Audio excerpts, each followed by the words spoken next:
Right. I think we can start.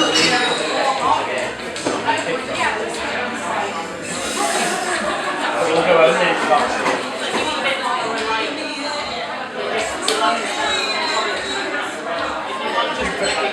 Ladies and gentlemen, welcome to the Roastery. Put your hands together for your host, Nick Hill.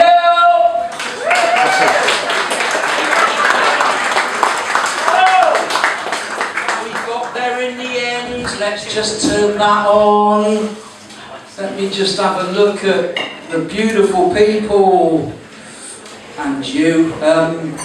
This is different, isn't it? Are we all well? You might find the questions get a little bit harder as we carry on through the evening.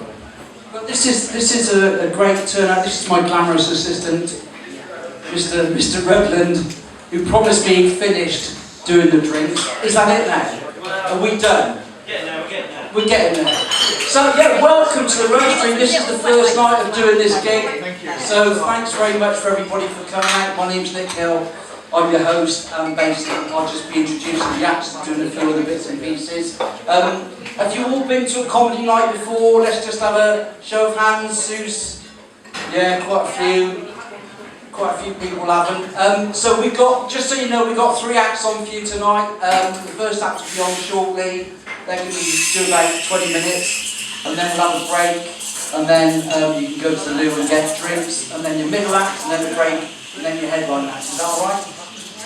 I mean, it doesn't matter if it's not alright, because that's what's happening, to be quite honest. So it's not like you've got a choice. It's not going to be a multiple choice question.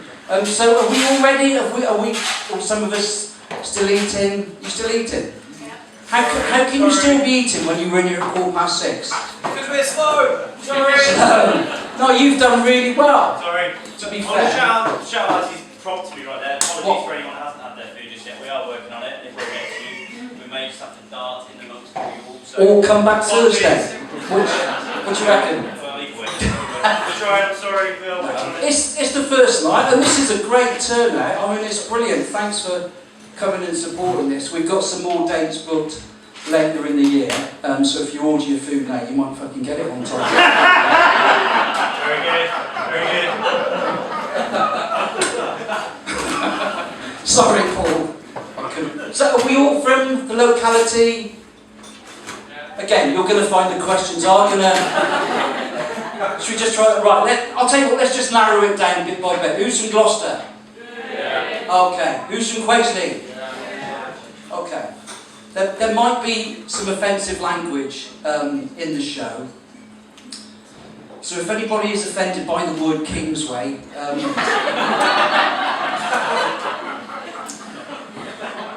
we got some people from Kingsway in? Just by a show of hands. Anybody? You are?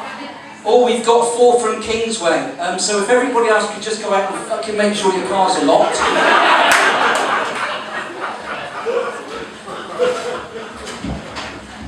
That's quite harsh, isn't it? That's quite detrimental to Kings. Where are the Kingsway people? Stand up and show me your tags. Oh yeah, you 2 at the back.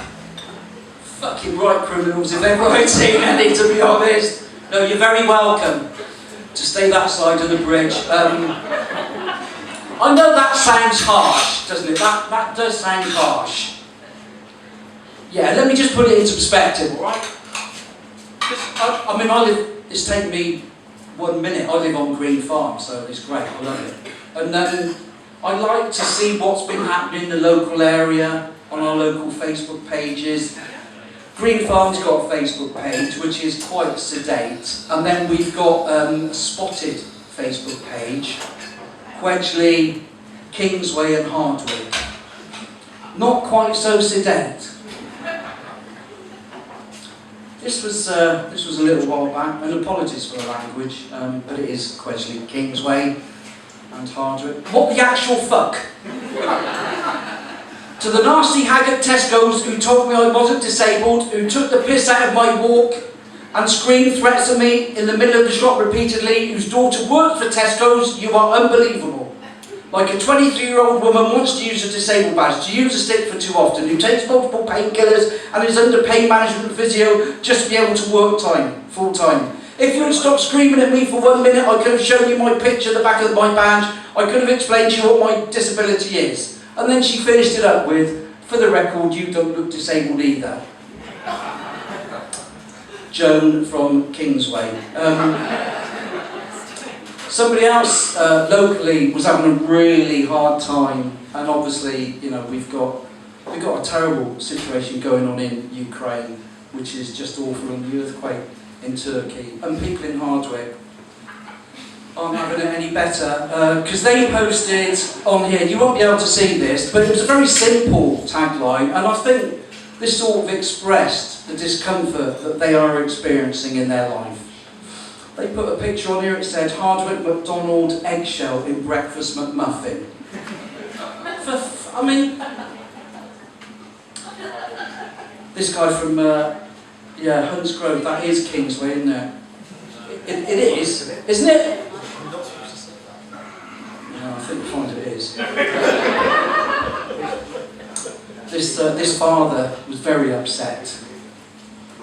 I went out to grab an ice cream from a Tartaglia van for my wife in Hunts Grove, and after getting a 99, I told the seller I was just waiting for my daughter to get her shoes on so she could make her selection. After what I perceived to be a minute, he abruptly and rudely said, "What's it going to be then, mate? I ain't got all day." Have we got any Tartaglia van salesmen in tonight? No. I stated she would be out in a sec, and despite her being in view and other children gathering to make purchases, he then said, "This is a business and I do have other places to be." I told him I didn't like his attitude and gave him his ice cream back. The consequence of which was a disappointed daughter and an angry father. And he finishes by saying, "I will ignore your jingle in future." I told him, didn't it? I know I've mentioned Kingsway a few times already, but I think this is the difference between Kingsway and Green Farm, because I've never had this on Green Farm. This person put, "I have lived on Kingsway for almost 7 years and I have loved it, until this morning. I get up for work to find someone has posted this through my letterbox, vile, and it's a picture of a used condom." So, if you thought I was being a bit harsh on Kingsway, I'll rest my case. This is, it's quite weird being here tonight, because literally 25 years ago to this day, this is where I met my wife first of all. Yeah. Not when it was the Roastery, when it was the Orchard pub, can you remember that? When it was the Orchard, so like, you know, I was thinking about it today and I'm thinking, if only I hadn't turned up for that fucking day, what would my life have been like? Nah, she's alright, she couldn't come tonight, so that's good because I can just talk about her, which is fine, and I don't think anybody, I've had a look around, but I don't think any of you know her, so that's alright, because we've been married 20, when did we get married? 2000, so that's what, 20, is that 23 years? That's 23 years, isn't it, this year, and it's been difficult. We've just got to that stage, you know, just that stage where you get to where it's just like irritating. Only little things, like a breathing. And if we're going out anywhere, we'll come up to a junction and we're going to turn right and I'll say, "Is it safe to go?" And she'll go, "Yeah." And as I'm pulling out, if you're quick. I don't want to hear that sort of shit, do we? So we have been married 23 years and it's quite difficult to get good staff these days. It's quite difficult, sorry. Actually, I shouldn't have said that because he's quite big, isn't he? He's massive. But to be fair, everybody's massive compared to me. We have been married 23 years and it has been difficult, like, to keep the romance alive. And we were just chatting the other day and she said maybe when we're being intimate it would be quite nice to have some music playing just to break the monotony. I thought, no, that's alright, she's got a point. So I did my best, recorded a few tracks and we were getting down to it. I put the first track on, Just Make It With You by Bread. It was, you know, neither here nor there. I appreciate there's young people in the room who won't know what that song's like, but I think you'll appreciate where I went slightly wrong in my choice of song number 2, the theme from Match of the Day. But she said maybe we could spice up our relationship by watching something a bit sexy on TV. Okay, I'm up for that. So we started watching, I don't know if you've seen it, The Great British Sex Experiment. Was anybody on? I think it was on Channel 5. If you haven't seen it, it's basically these 30-somethings, right? Like perfect 30-somethings, like perfect face, perfect hair, perfect bodies, perfect teeth, like some of the people in here. And in the one we watched, the man in the relationship suggested a threesome. And the girl said, yeah, I could be up for that, but obviously we'd have to find somebody comparable. And we sat watching it, and Lynn said, well, maybe we could have a go at that, right? Because obviously I'm married to somebody from Mumbai.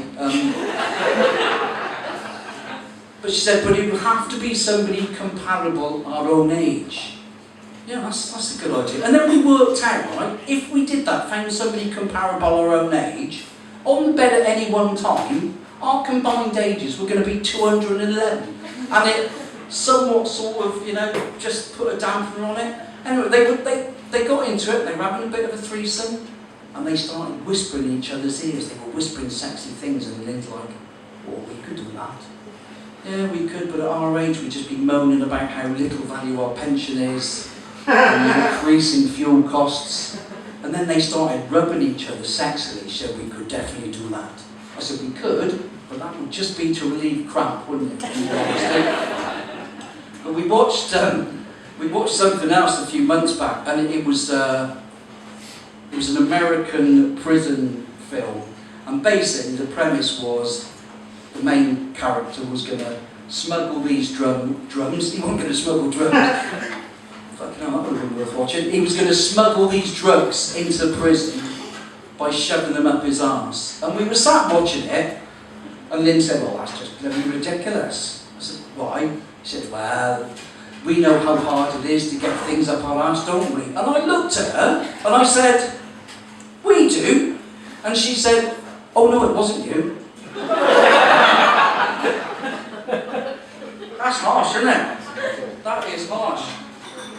We've, so we have been married 23 years, and we were just chatting the other day, because we met shortly after Valentine's Day, and we celebrated Valentine's Day this year. I did the romantic thing, I phoned the florist, so I'd like to order some flowers. They said, yeah, do you want a card? I said, yeah, that'd be great. She said, do you want anything on the card? I said, yeah, just put to Lynn and my love Nick. She said, do you want a kiss on the bottom? I said, that'd be fantastic. What time do you want me there? She said, no, I meant on the bottom of the card. I said, yeah, I know, I'm a comedian, I was just making a joke. And quick as a flash, she said, I bet you don't get many gigs. But we were sitting down Valentine's Day, just having a meal. And she said, can you remember how we first met? Yeah, sort of. She said, you had an advert in the Lonely Hearts column. Because back then I did, I'll be honest, I did. She said, in fact you had 2, but I only replied to one. I said, what was that? She said, well in the second one, you put your height and colour. I didn't realise she had an issue with my height. I think the first warning sign I got was a couple of weeks after we got together, and I said, why don't we go to Old Towns for the day? And she's like, what's the point? You'll probably only be allowed on 3 rides. I got her one day and she said, can I ask you a question? I said, yeah, what is it? She said, how would you feel about being only 9 inches taller than the largest emperor penguin ever recorded? Why, she fucking Googled it. That wasn't so bad, but she worked in a school at the time, and I used to go up and have a coffee with her now and again. And I went up this one day into the common room. She wasn't there, she was in the meeting. And the staff said, do you want a coffee, Nick? Yeah, that'd be fine, yeah. Do you want a biscuit? Yeah, please. Yeah, you're there, aren't you? Why don't you pick up a penguin? They all fucking knew. They're all in on the joke. And just before Christmas, I'll just tell you this and then we'll bring your first act on. I got into Strictly. I've never been into Strictly, but I was a bit fascinated by how that little, I can't remember her name now, you know, the little Paralympian, Ellie, thank you. How she was going to get, I mean, what a fantastic woman, you know, 5 gold medals, I think she got 3 at the age of 14. But I sat and watched it at first, and I just felt quite uncomfortable with it, and I don't know if anybody else saw it, but at the end of her first dance, her partner spun her across the floor, and she shot across like that, and I started laughing. And like Lynn's at the other end of the settee, she's like, what are you laughing at? Oh fucking come on, look at that! If that doesn't remind you of dwarf tossing, I don't know what does. And she's like, the thing is, that could be you. I said, no, it couldn't, could it? Because they would never have me on Strictly. And she said, no, I meant the dwarf thing. I said, well, actually, I'll have you know, to qualify as a dwarf, not that you have to qualify, there's no fucking qualification, is it? But a dwarf is classified as somebody who's 58 inches or less. She said, well, how tall are you? I said, I'm 62 inches. She said, oh, just a fraction taller than 5 plastic rulers. She worked that out. I said, so at 62 inches, I've got 4 inches that I'm safe by. And then she said, yeah, but as you get older, you shrink with age. I've got to be honest, that joke normally goes down far better. So you're just going to have to get on board a lot more and work a lot harder if you're going to make... Because if this night doesn't work, out of the stuff I'm saying, it's not my fault, is it? It's not my fault. That joke is particularly shit. I like it. And I'm going to tell you, this is a new joke, right? And this will determine whether I keep this in or not. She's talking today of leaving me because of my obsession with paint. She's threatened to take all my decorating kit and stuff, and I'm just left with mixed emotions. No, what do you think? Yes, no? Yeah. I don't fucking care, I'm still being paid, to be quite honest. So listen, you've got a fantastic night ahead of you. I've gigged with all 3 of these guys, and I've sort of picked them because they're all quite diverse. I think you're going to love every single one of them. The first lady who's going to come up, her name is Samantha Day. She's going to tell you all about herself. And what we'll do is maybe good folk at Kingsway at the back, when I give you the nod, if you could start the applause, and then we'll just bring it through the room. Down, what? They can clap, they're fine.